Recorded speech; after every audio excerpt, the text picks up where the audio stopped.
Politics గురించి ఆలోచిస్తాను. నేను ఎర్లీ 20s లో 20 వయసులో ఉన్నప్పుడు ఆలోచించాను. దేనికంటే నేను వచ్చే తరం కోసం ఆలోచించాను, పుట్టబోయే తరం కోసం ఆలోచించాను.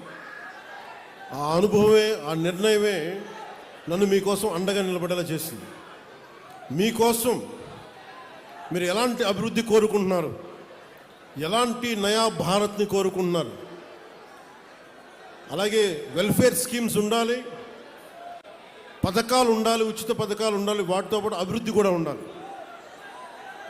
కేవలం పథకాలనే నమ్మి, కేవలం ఉచిత పథకాలనే నమ్మి, కేవలం వెల్ఫేర్ స్కీమ్స్నే నమ్మి ముందుకెళ్తే అది ఎంతవరకు సాధ్యపడద్దు నాకు తెలియదు. ఎందుకంటే కేవలం వెల్ఫేర్ స్కీమ్సే ఓట్లు తీసుకురావు. బీహార్లో కూడా మనం చూసాం.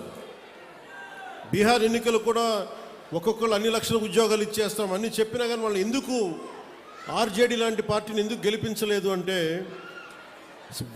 ఈ జనరేషన్ మేల్కొంది, ఈ జెన్జీ, ఈ కొత్త తరం మేల్కొంది. మేము మిమ్మల్ని రకరకాలుగా విడగొట్టి విభజించి పాలిస్తే మీరు నమ్మడానికి సిద్ధంగా లేరు. ఇది నేను 2004లో నేను గ్రహించాను. పుట్టే తరం, పుట్టబోతున్న తరం కొత్త తరం, అది నవతరం, అది రక్తాలు సలసల కాగే యువతరం. అది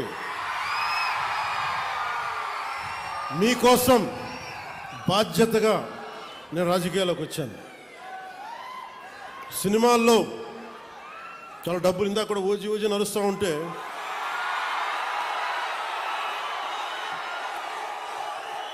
ఓజీ లాంటి సినిమాలు మనం 2004 తర్వాత కొట్టేవాళ్ళం. కానీ సినిమాల మీద నా దృష్టి లేదు, నాకు సమాజం మీద ఉంది నా దృష్టి.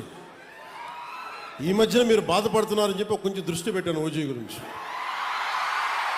మరీ రాజకీయం, సమాజం అని మమ్మల్ని ఏడిపిస్తున్నాడు, మమ్మల్ని తలెత్తుకోలేకపోతున్నాం మన అభిమానులు అందరూ మాట్లాడుతూ ఉంటే ఒక్కసారి మీకోసం దృష్టి సారించాం. ఎందుకంటే నాకు సినిమాలు ఓకే, నా బతుకు తెరువు, నా జీవనాధారం. రాజకీయం నా బాధ్యత, నా దేశభక్తిని చూపించుకోవడానికి, నా సామాజిక బాధ్యతను నిర్వర్తించడానికి నేను ఎంచుకున్న బాధ్యత ఇది.